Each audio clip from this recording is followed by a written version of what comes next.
प्राचीन समय में विद्यार्थी गुरुकुल में रहकर ही पढ़ा करते थे। बच्चे को शिक्षा ग्रहण करने के लिए गुरुकुल में भेजा जाता था। बच्चे गुरुकुल में गुरु के सानिध्य में आश्रम की देखभाल किया करते थे और अध्ययन भी किया करते थे। वरदराज को भी सभी की तरह गुरुकुल भेज दिया गया। वहां आश्रम में अपने साथियों के साथ घुलने मिलने लगा, लेकिन वह पढ़ने में बहुत ही कमजोर था। गुरुजी की कोई भी बात उसके बहुत कम समझ में आती थी। इस कारण सभी के बीच वह उपहास का कारण बनता है।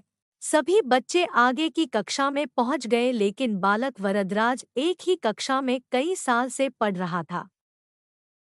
गुरुजी ने भी आखिर हार मानकर उसे बोला, बेटा वरदराज, मैंने सारे प्रयास करके देख लिए हैं।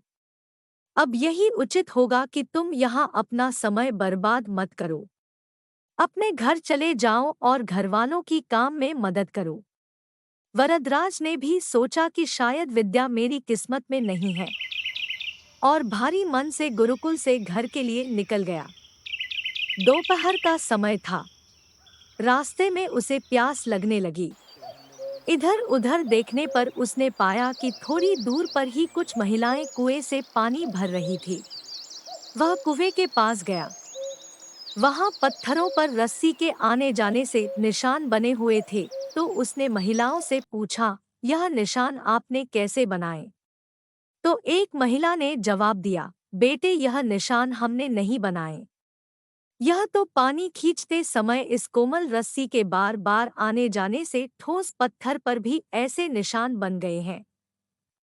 वरदराज ने विचार किया कि जब एक कोमल रस्सी के बार बार आने जाने से एक ठोस पत्थर पर गहरे निशान बन सकते हैं, तो निरंतर अभ्यास से विद्या ग्रहण क्यों नहीं कर सकता। वरदराज ढेर सारे उत्साह के साथ वापस गुरुकुल आया और उसने अपने गुरुजी से जाकर कहा, गुरुजी, आप मुझे पढ़ने का एक मौका दीजिए, मैं आपको निराश नहीं करूंगा। गुरुजी समझ गए। उन्होंने वरदराज को एक और पढ़ने का मौका दिया। उसके बाद वरदराज इतनी लगन से पढ़ा कि बहुत जल्दी ही वह अपने विद्यालय में सबसे बुद्धिमान छात्र बन गया। बाद में चलकर वह बालक संस्कृत के बहुत बड़े विद्वान बने और उन्होंने संस्कृत के 3 ग्रंथ मध्य सिद्धांत कौमुदी, लघु सिद्धांत कौमुदी, सार कौमुदी की रचना की। इस कहानी से ये सीख मिलती है कि अगर आप बिना अभ्यास के केवल किस्मत के भरोसे बैठे रहोगे, तो आखिर में आपको पछतावे के सिवा और कुछ हाथ नहीं लगेगा।